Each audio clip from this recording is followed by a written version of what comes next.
Angie. I wanted to make a brief video just talking about my upcoming event and the day that I had today and why it's relevant. So my upcoming event is called Time to Fly, and it's November 5th and 6th here in Austin, Texas.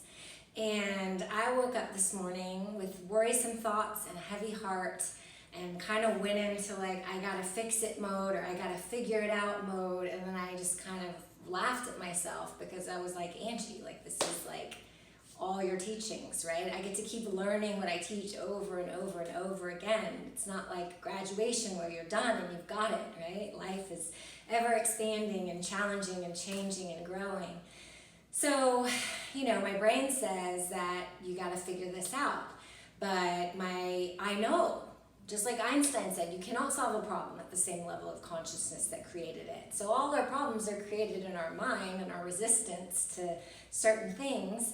So then we try to go fix them in our mind and it doesn't work, right? It creates a momentum of stress. So I did what I know works, but I still kind of have to wrestle with my mind sometimes telling me it's not the responsible thing to do.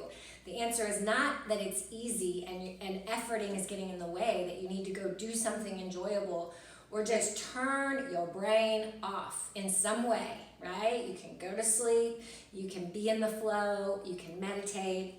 So I just ditched everything and I went out in the woods and I decided I was going to sit and meditate until I reached that calm state. And I think probably after about 10 minutes, I reached that state for a minute or two where I was no longer spinning and I could just feel the breeze and I could see the sun behind my closed eyes, and I just had returned to what was all our natural state of well-being, of alignment, of feeling okay, right?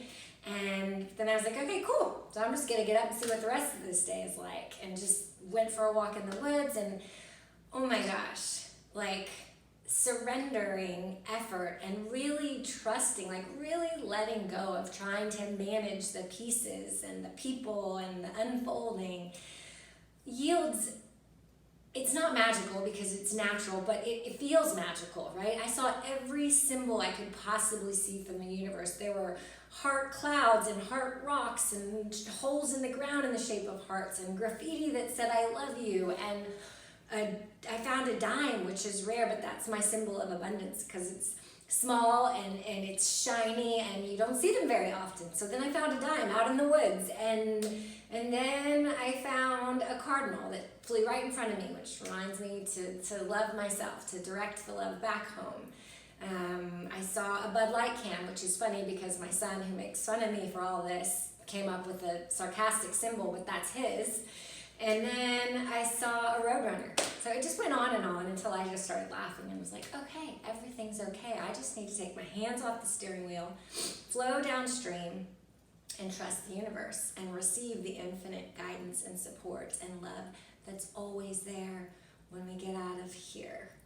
So this is my kind of life's teaching up until this point, and all the practices that I do to let go of resistance, to align with my heart's desires, to open to receive rather than try to make things happen. And that is going to be the basis of what I'm sharing and teaching at the upcoming interactive event. So through gentle yoga and storytelling and playfulness and journaling practices and all different sorts of things over the course of a weekend, I will impart to you what I have learned about going from effort to ease and stress to flow and trying harder to receiving, and from anything that feels less than great to a state of relief or happiness or joy or whatever you can reach for. So I look forward to spending the weekend with you if this feels like something that could support and inspire you. All right, that's it.